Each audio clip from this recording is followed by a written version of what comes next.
You ever have one of those mornings where you know, the moment your feet hit the floor, you're already in the hole and the world's got no plans to help you climb out? That was Jenny Martinez, 43, single mom, working the breakfast shift at Rosie's Diner, still paying off a car that coughs every time it starts, rent past due, sun burning up with a fever 3 days running. But you wouldn't know it to look at her. She's got that smile, the one that makes people feel human, even on a Monday so raw you can see your breath walking from the parking lot. Now, there's a rhythm to the way a place like Rosie's wakes up. Coffee brewing, silverware clinking, Tom the old railroad guy nodding at the counter before he even sits, regulars trading quiet hellos. Jenny's been here 11 years. She moves through it all like someone who's danced the same steps a million times. Every motion, just so. Every small kindness muscle memory by now. But that morning, the one where all this happened, it wasn't just any crowd walking in. Around 7:15, the ground started humming and here they came. 10 bikes in perfect formation, chrome shining. Thunder rolling through a Montana sunrise. The Devil's Advocates MC. You hear bikers, and maybe you picture trouble, but these guys, Marcus Hammer Stone and his crew, they're vets, dads, mechanics. Men who know about hard days and loyalty.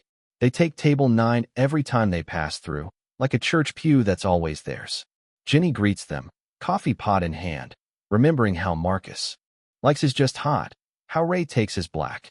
Marcus, he notices the tired in Jenny's eyes that morning. The way her smile doesn't quite reach all the way, and something in him flickers, memories of his own mom, working herself ragged, making sure her kids got by when there wasn't anyone else to count on. You watch how people treat service workers, he always says. That's how you spot a person's true character. Enter Braden Whitmore, 17, tennis tan, sunglasses worth more than Jenny's rent, slides into a booth like he owns it. Son of a senator, kid who's never heard the word no, unless it's quickly followed by just kidding. He orders coffee without looking up, insults it before tasting, acts like Jenny's invisible unless he's got a complaint. When the food comes, he picks it apart, raises his voice so everyone in the place hears, calls her incompetent, starts dictating his order into his phone like she's some dumb app. You want to believe people like that are rare, but if you've worked a job like Jenny's, you know better. The regulars stare down into their cups. The brotherhood at table 9 goes still, the air tightens. Jenny, steady hands, just keeps going. But Braden isn't done. He wants control. He wants her to feel small. Second plate comes out, and he loses it, slams it down. Eggs and toast go flying, and for a second, it feels like time stops. He calls her worthless, says people like her deserve nothing better, threatens her with his father's power. Frank, the owner, peeks out from the kitchen but stays frozen. He knows the senator, knows what pressure feels like in a small town. Jenny, she doesn't break, just apologizes, tries again. And that's when Braden spits in her face. Deliberate, slow, like he's proving some ugly point. The diner falls silent, thick and suffocating. Jenny stands there, spit sliding down her cheek, humiliated but still, trying to hold it together. Because she needs this job, needs the tips, needs to get her son his medicine. But that's when something shifts. Marcus Stone stands up.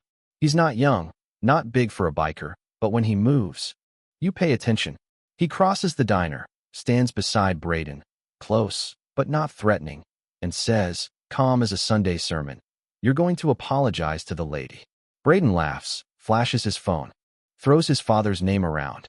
But Marcus doesn't blink, and when the rest of the brotherhood stands too, you see Braden's swagger drain out a bit, replaced by something like fear. Or at least the sense that maybe, for once, he's not untouchable. Braden tries to push past, but the other bikers just exist, quietly blocking his exit. Frank, behind the counter, is on the phone, not the police, but someone else. Marcus sits, gestures for Braden to do the same, and suddenly the room feels smaller, every eye watching. Marcus tells his story about his mom, working 3 jobs, about dignity, about how people like Jenny are the backbone of the world, the reason kids like Braden can coast through life. Then he lays it out.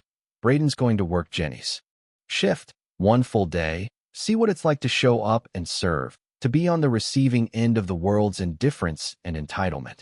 The senator bristles, but Braden surprises everyone, including himself and agrees. Maybe he's tired. Maybe he's embarrassed. Maybe for the first time, he sees a different path. 3 days later, he's at Rosie's in borrowed shoes and an apron that doesn't fit.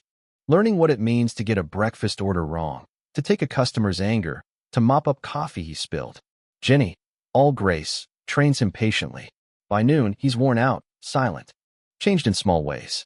Someone posts the story online, not the video, just the words. The biker crew sets up a fundraiser, the town chips in, and suddenly Jenny has her rent covered, the car fixed. A little extra to breathe. People tip better, they see her now. She keeps working at Rosie's, not because she has to, but because it's home, and because she wants to. She starts saving for nursing.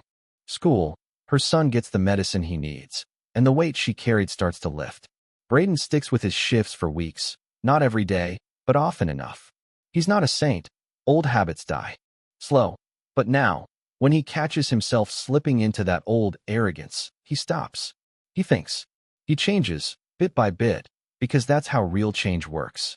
Even the senator learns something. His re-election campaign takes a hit when the story leaks, but more than that, he realizes the damage done by shielding his son from consequences.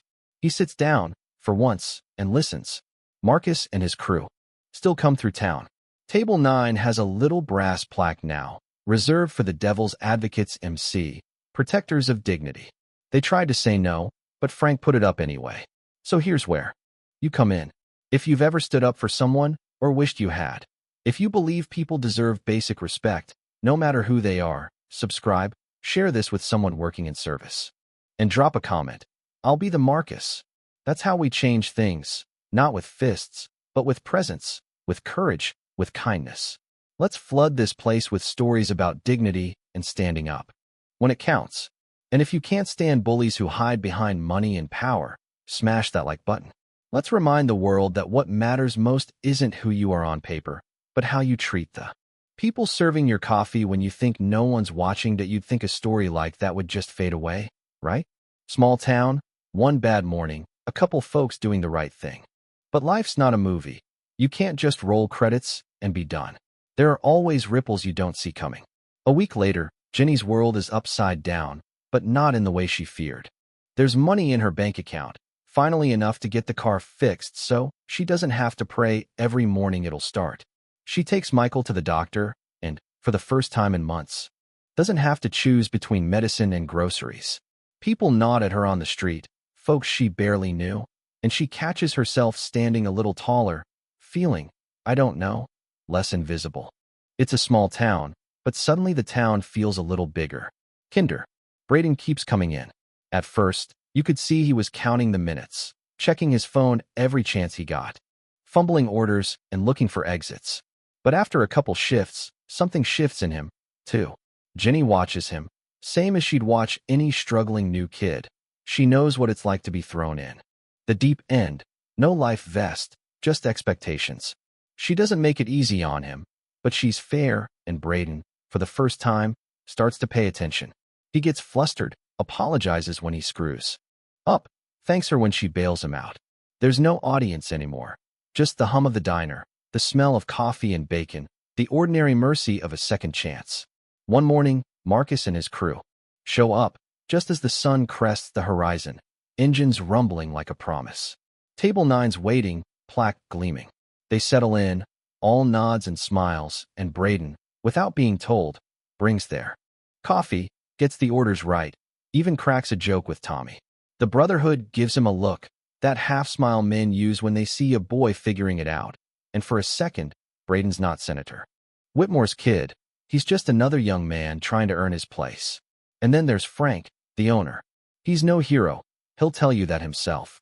But he watches all this unfold, hands tucked in his apron, and you can see it on his face. Regret for freezing up that day, pride for how his people handled the aftermath. Sometimes courage is loud, sometimes it's quiet. He starts going out of his way to make the diner a place where folks know they're safe, respected, seen. He hires a second cook, gives Jenny a raise. Little changes, but they stick. As for Braden, well, people start noticing.